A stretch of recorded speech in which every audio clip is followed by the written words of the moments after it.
आपसे कुछ अपील करना चाहता है, आपसे कुछ अपनी दरखास्त सुनाना चाहता है। कहें बिल्कुल, क्या उसको बुला करके लाओ। हे लक्ष्मण, चीटी से लेकर के हाथी तक मेरे सीमा सरहद राज्य में और जितने लोग हैं सबका पूरा हक साथ ले। क्या ले कुत्ता को साथ में लेकर के लक्ष्मण न्यायालय में जब दाखिल हुए, राम कहते कि कुत्ता ही न्यायालय है, यहाँ झूठ मत बोलना, जो भी कहना सच सच कहना।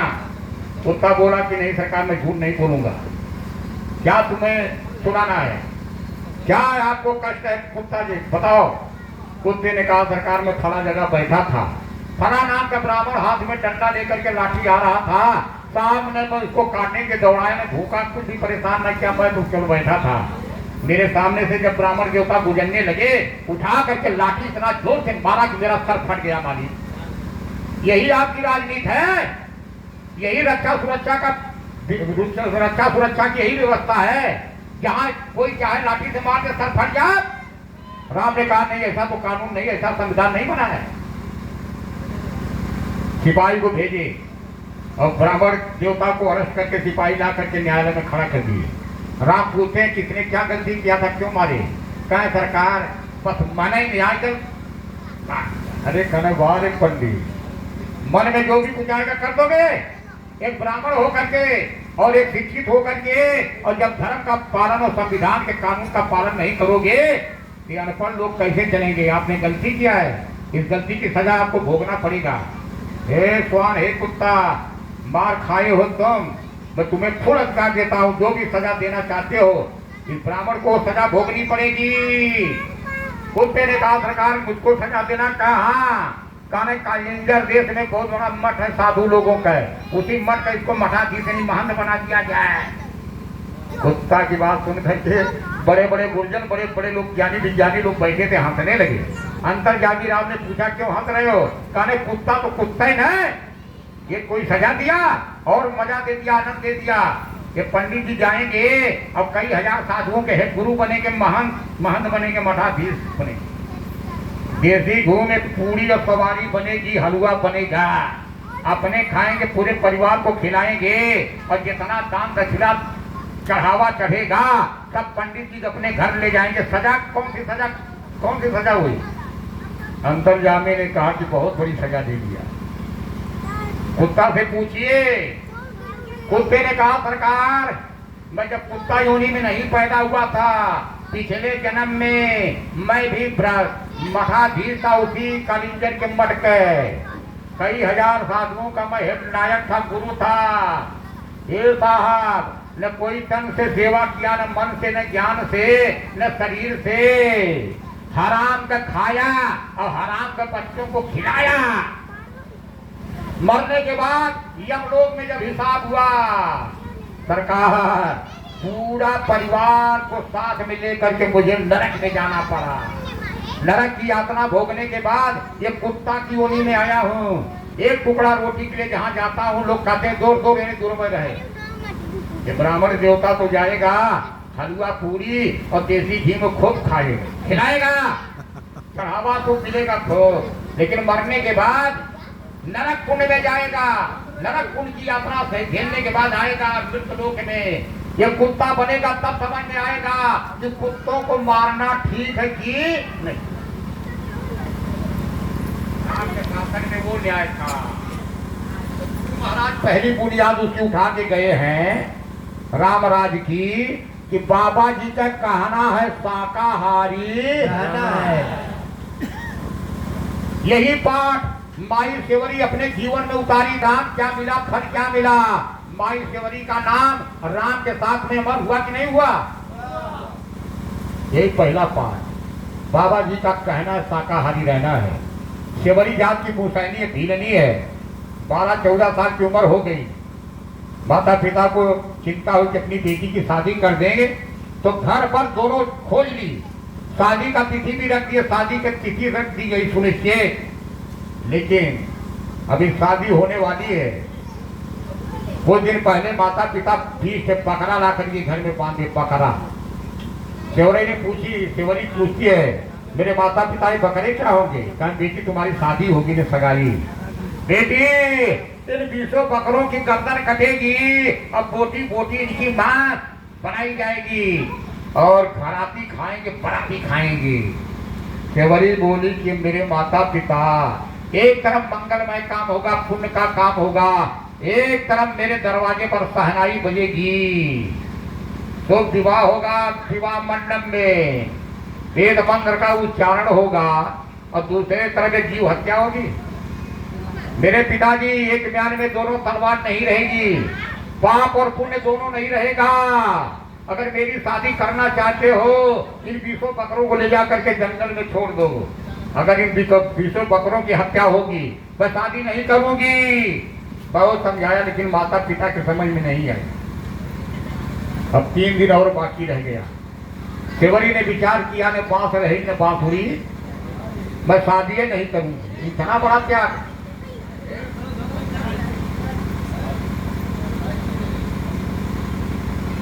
इतना बड़ा त्याग, मैं शादी नहीं करूंगी।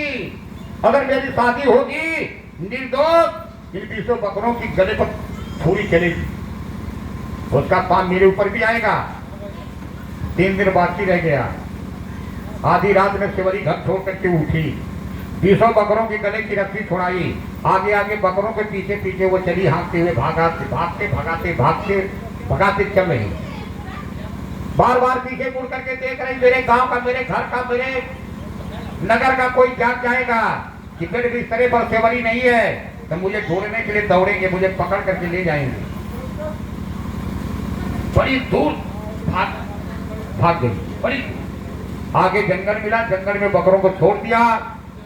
एक जगह सेवरी खड़ी होकर के अपना मुख ऊपर किया, आसमान के तरफ, ऊपर वाले के, आए मेरे ऊपर वाले, हे प्रभु, हे दुनिया की रचना करने वाले।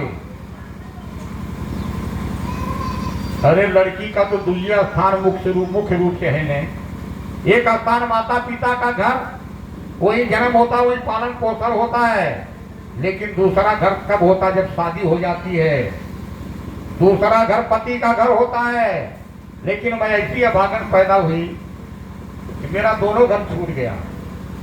आज आधी रात में मेरे माता पिता का घर छूट गया। जिंदगी में तड़प तड़प करके मर जाऊंगी, कितना दर्द, कितना आपदा आएगी, झेलूंगी, लेकिन अब इस गांव में, इस नगर में, इस घर में कभी भूल करके नहीं आऊंगी ना, कभी नहीं। इतना बड़ा त्याग। दूसरा स्थान पति का घर। 3 दिन के बाद में पति का घर मिलता, पति मिलते। जब शादी नहीं किया तो पति का घर, पति कहाँ से मिलेंगे? अब कहाँ मुझे रोटी मिलेगी, कहाँ तन ढकने के लिए वस्त्र मिलेगा? सबसे बड़ी समस्या कि मैं नारी जाती हूँ, नारी हूँ। रो रही है। धनी को धनवान मिलते हैं, बली को बलवान मिलते हैं, लेकिन निर्धन को जब मिलते हैं तो भगवान मिलते हैं। उसी जंगल में मतंग ऋषि महात्मा की कुटी आश्रम है। भारत के कोने कोने से विद्यार्थी विद्याधन कर रहे, पढ़ रहे। उस समय बिजली का आविष्कार नहीं था। 3-4 बजे और भोर में विद्यार्थियों, गुरु जी और सरोवर यानी तालाब में स्नान करने के लिए जाते थे, तो रास्ता के दोनों तरफ बबूल के पेड़ थे और दिन भर की हवा के झकोरों से बबूल के कांटे टूट टूट करके बिखरे रहते थे। गुरु के पैरों में और चेलों के पैरों में कांटा चुभता था। रोज परेशानी, रोज हाय हाय करते थे, हाय हाय करते थे। शिवरी को पता चला कि दूसरे को विद्वान बनाने के लिए महात्मा अपने पूरे जीवन को उत्सर्ग कर दिए। मैं क्या उनकी इतनी सेवा नहीं कर सकती हूँ? तो 12 बजे रात में झाड़ू लेकर के जाती थी और सरोवर तालाब तक, और यहाँ शुरू से लेकर के झाड़ू लगा करके और सारे कांटों को बुहार करके एक तरफ कर देती थी। एक दिन गुरुजी ने कहा कि बेटा, अब पैरों में कांटा नहीं चुभता है। एक चेला खड़ा हुआ, कहे गुरुजी, हम लोगों के जाने के बाद कोई ऐसा गुप्त सेवक है जो झाड़ू लगा के सफाई करता है। क्या बेटा तुमने देखा? कहा देखा तो नहीं। कब? कहा एक दिन सवेरा हो गया था, मैं नहा करके और तालाब में से वापस आ रहा था तो देखा रास्ते पर धूल धूल के ऊपर झाड़ू का निशान। तब मैंने आवाज किया कि कोई झाड़ू लगा के सफाई करता है। गुरु मतंग ऋषि जी बोले कि बेटा, 2 विद्यार्थी कल झाड़ में रुकेंगे और देखेंगे, अगर वो गुप्त सेवक मिल जाए तो जरा मेरे पास लाना, जरा देखना मैं चाहता हूँ। 2 विद्यार्थी रात में रुके थे और शिवरी जब झाड़ू लगा के रास्ता सफाई करने लगी 12 बजे रात में, पूरा जमाना सो रहा है। बाबा ने रामायण में लिखा, अरे बिन तप तेजी कि करे विस्तारा और जल बिन रस की हो संतारा। कुछ पाने के लिए कुछ त्याग करना पड़ता है। गुरु महाराज ने कहा तुम्हारी भक्ति सफल हो जाएगी, तुम्हारी आत्मा नरक से बच जाएगी, तुम्हारी आत्मा 84 के चक्कर से छुटकारा पा जाएगी। लेकिन बस इतना त्याग करते बेटा कि बाबा जी का कहना है शाकाहारी रहना है। यदि इतना त्याग नहीं करोगे तो मुक्ति कैसे मिलेगी? अभी मैं बताऊंगा कितना बड़ा बड़ा त्याग लोगों ने किया, क्यों? कि मेरी आत्मा भवसागर से पार हो जाएगी। कितना बड़ा बड़ा त्याग। अगर आपको करना होगा तो घर द्वार छोड़ के भक्तियों की झंडा डंडा एकदम भाग जाओ। बारे सेवरी और जब झाड़ू लगा रही थी और दोनों विद्यार्थी जाके सामने खड़े हो गए, हाथ जोड़ करके बोले नमस्ते बहन, नमस्ते नमस्ते भैया। बहन हमारे आश्रम में, गुरु जी के आश्रम में, और गुरु जी बुलाए हैं आपको देखने के लिए। सेवरी को निभा करके दोनों विद्यार्थी जब गुरु जी के सामने पहुंचे, एक 12-14 साल की बेटी खड़ी है सामने, मैला कुछ है ना, कपड़ा पहनी है। सेवरी का वस्त्र तो जरूर मैला है, लेकिन सेवरी का मन जो है मैला नहीं, एकदम उज्जवल साफ है। जिस सेवरी के मन के रग रग में दया समाई हुई, दया दया। रामायण कहती है गोस्वामी दया न छानिए कि जब तक घट में प्राण, और दया धर्म का मूल है, पाप मूल अभिमान। रामायण कह रही है, क्या कह रही है कि अग की पिसुनता और समय कछुआना और दया की सरीस धर्म हरि जाना। धर्म की बुनियाद है दया दया दया दया। ये करे दया धर्म न तन में, तब बुखड़ा क्या देखे धर्म में। बाबा कबीर साहब कहते हैं कि जो नर दयावंती वही नर नर है। मनुष्य की पहली पहचान वही मनुष्य है जिसके अंदर ये पहला गुण है, मनुष्यता के गुण है, पहली पहचान। पहला गुण क्या है? दया। कि जो नर दयावंती वही नर नर है। अरे गंगा के नहाए हो कवन नर तरी गए, मछली न तारे का जल ही में घर है। नहाए धोए क्या हुआ? जो मन मैल समाए, अब दीन सदा जल में रहे, धोए बात न जाए। उस मछली का जन्म उस जल में हुआ। पूरी जिंदगी जल के अंदर, लेकिन मछली की दुर्गंध जाती है। नहाए धोए क्या हुआ? और का कहने बाबा कि बुंड के मुड़ाए हो कवन नर तरी गए। अरे भेड़ावा न तरे जो मुड़े मुड़ाए सारा सारा गए। और जो नर दयावंत वही नर है। कहे उजरा के कपड़ा पहरे, बढ़िया बढ़िया कपड़ा पहरे कवन नर तरी गए। और बकुड़वा तरे जेकर उजरा उजरा पर है, संघ के बजाय पंडित कवन नर तरी गए। और गदहवा न तरे जेकर संघ के सगर है। और कंठी के पहिरी कवन नर तारी गए। बैलान तारे जेकरे गल बीच हर है। जटा के बढ़ाए हो कवन नर तारी गए। मोरहवान तारे का लंबा लंबा पर है।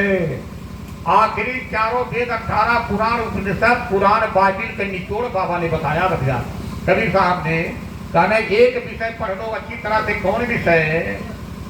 कहे कबीर सुनो भाई साधो। अरे आत्मा के खोज बंदी, अब तेरा कहाँ घर गए जो नर दयावंत। आत्मा को खोजो। आत्मा को खोजने के लिए ऋषि लोग रिसर्च करके मर गए, नहीं पता पाई। आत्मा को देखने के लिए, आत्मा को जानने के लिए मुनि लोग मनन करते करते मर गए। तपस्वी लोग तपस्या करते करते मर गए, आत्मा को नहीं जान पाए ना। बड़े बड़े लोग ज्ञानी महाज्ञानी बड़े बड़े दुनिया के वैज्ञानिक मिल करके आत्मा का पता लगाने का अकल परिश्रम किए, नहीं जान पाए। अरबों खरबों का यंत्र उपकरण मशीन और वैज्ञानिक पूरे दुनिया का बना करके था लगाना चाहे कि आत्मा क्या चीज है। उनके अतरा मशीन पर आत्मा का फिगर यानी कि रूप नहीं आया। पूरे दुनिया के वैज्ञानिक जब सिलेंडर बोल दिए तो रूस में बहुत बड़ी उनकी पंचायत हुई, बहुत बड़ी सभा। पूरे दुनिया के वैज्ञानिक लोग और रूस में एकत्र हुए और उस पंचायत में यही प्रस्ताव पास किया कि दुनिया के लोगों ये भूल जाओ, न कहीं कोई आत्मा है, न कहीं कोई परमात्मा है, न कहीं जन्नत है, न कहीं जहन्नम है। जो है कुछ शरीर है, खाओ पियो बस होगा, वो भी है। जय गुरुदेव।